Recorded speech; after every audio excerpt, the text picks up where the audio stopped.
Shalom, selamat pagi jemaat yang dikasihi Tuhan. Biarlah kemurahan Tuhan selalu melimpah dalam kehidupan kita sepanjang hari ini.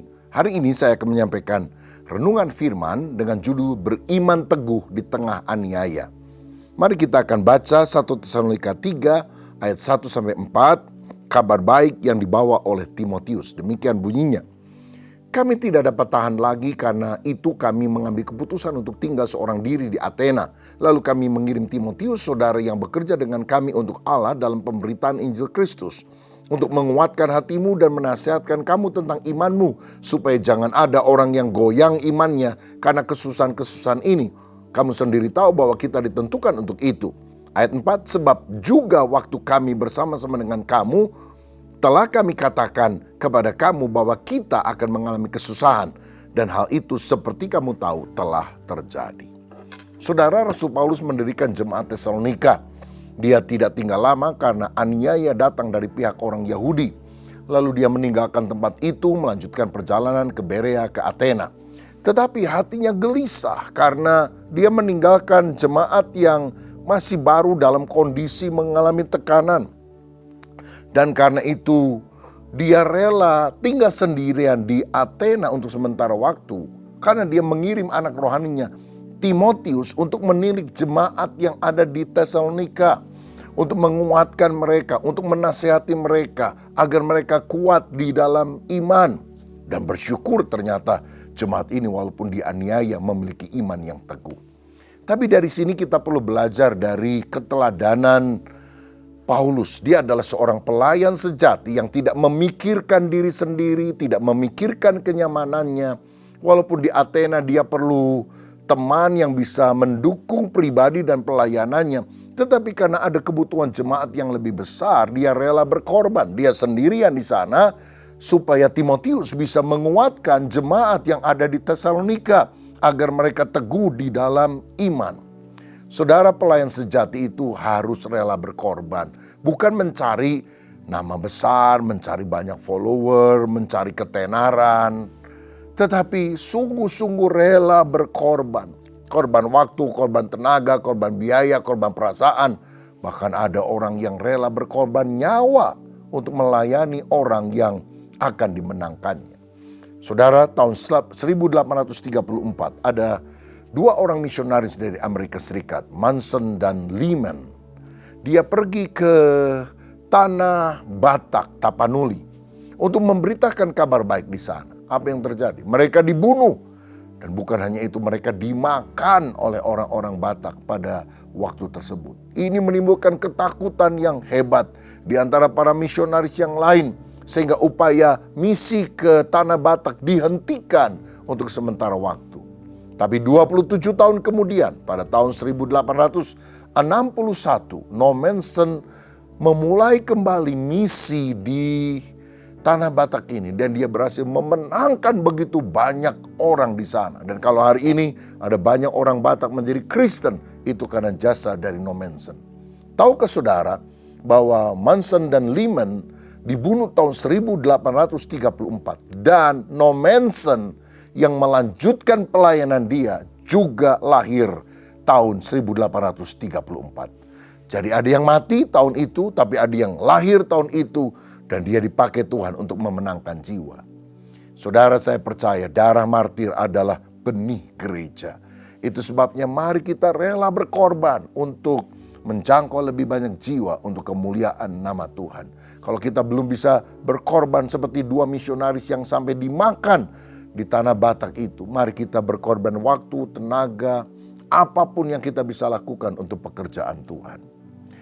Nah, selanjutnya dikatakan bahwa tujuan Paulus mengutus Timotius adalah supaya jemaat di Tesalonika itu jangan goyang imannya karena kesusahan. Kita memang ditentukan untuk itu, untuk mengalami kesusahan. Dan hal itu telah dikatakan oleh Paulus. Karena itu jangan kaget kalau kesulitan itu datang. Saudara, sebagai orang percaya kita harus sadar. Jadi orang Kristen itu bukan cuma enak-enak, semuanya nyaman, doa langsung dijawab Tuhan, jalan selalu lancar, usaha diberkati. Tapi kadang kesulitan, tantangan, masalah datang. 2 Timotius 3:12 berkata, memang setiap orang yang mau hidup beribadah di dalam Kristus akan menderita aniaya. Saudara, iblis itu membenci Kristus dan juga para pengikutnya. Kenapa? Kejadian 3:15 berkata bahwa keturunan dari perempuan yang akan dilahirkan, yaitu Kristus, Mesias, itulah yang akan menghancurkan iblis. Sehingga iblis tahu siapa musuhnya. Kenapa sih yang dibenci selalu Kristus, bukan pemimpin agama lain, bukan kepercayaan yang lain? Kok Kristus, orang Kristen? Karena setan tahu yang akan menghancurkan dia bukan nama lain, nama Yesus. Karena itu dia berusaha perangi Kristus. Kalau Kristus tidak bisa dia perangi karena dia di sorga, maka dia perangi anak buahnya, perangi pengikutnya. Saudara-saudara, tetapi ada pesan Tuhan di dalam Matius pasal yang ke-10 ayat 28 yang berkata demikian. Dan janganlah kamu takut kepada mereka yang dapat membunuh tubuh, tetapi yang tidak berkuasa membunuh jiwa. Takutlah terutama kepada Dia yang berkuasa membinasakan baik jiwa maupun tubuh di dalam neraka. Kalaupun kita harus mati karena beriman kepada Yesus, mati masuk sorga, saudara. Celaka kalau kita murtad menyangkal Tuhan, lalu kita mati masuk neraka. Mari kita setia sampai mati. Saya teringat ketika Vietnam dikuasai oleh tentara komunis Viet Cong. Di sebuah desa kecil ada orang-orang Kristen sedang ibadah. Tiba-tiba tentara Viet Cong datang, saudara. Dengan senjata-senjatanya mereka menyuruh orang-orang keluar dari gedung gereja itu. Dan ada seorang mengambil gambar salib Yesus, lalu meletakkannya di pintu luar dan dia bilang, injak gambar Yesus ini. Kalau tidak, aku akan tembak kamu. Satu demi satu orang lewat menginjaknya, saudara. Jemaat, pemimpin, paduan suara, majelis, bahkan pendetanya menginjak gambar tersebut. Yang terakhir, seorang ibu tua keluar. Dia mengambil lap dan dia tidak mau menginjak gambar itu. Dia berlutut dan dia bersihkan gambar itu. Dia bilang, Tuhan sudah menyelamatkan saya. Tuhan begitu baik untuk saya.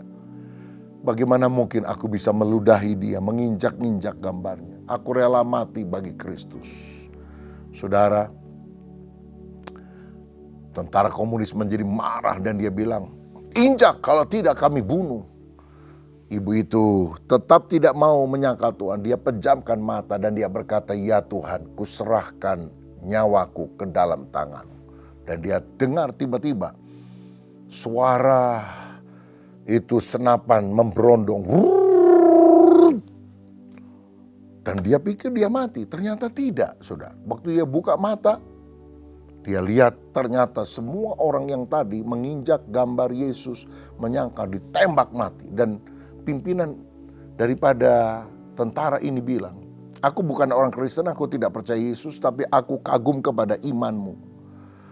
Ini orang-orang Tuhannya aja dia sangkal, apalagi nanti pemerintah. Ibu cepat lari sebelum saya berubah pikiran. Aku menghormati engkau karena engkau punya iman yang teguh. Ibu ini lari, saudara, dan akhirnya kesaksian ini bisa kita dengar hari ini. Karena itu mari kita setia sampai mati, dan Tuhan akan memberikan kepada kita mahkota kehidupan.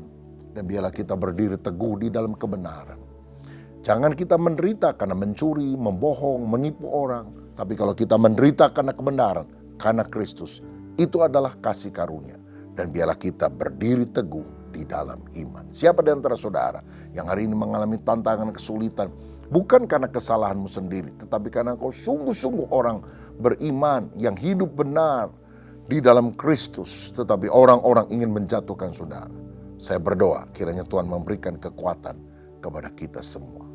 Bapa Surgawi, terima kasih untuk kebenaran firman-Mu. Mengiring Yesus seringkali harus menghadapi aniaya dan tantangan. Tapi biar kami setia sampai mati. Yesus saja rela mati di kayu salib. Tapi setia melakukan tugas-Mu. Engkau tidak mau lari dari salib sehingga kami semua binasa di dalam neraka. Karena itu mari kami setia kepadamu sampai di kayu salib. Sampai selamanya. Kuatkan kami dengan Roh Kudus-Mu ya Tuhan. Supaya kami menjadi anak Tuhan yang setia sampai selamanya. Berkat-Mu atas kami dalam nama Yesus. Amin. Tuhan memberkati.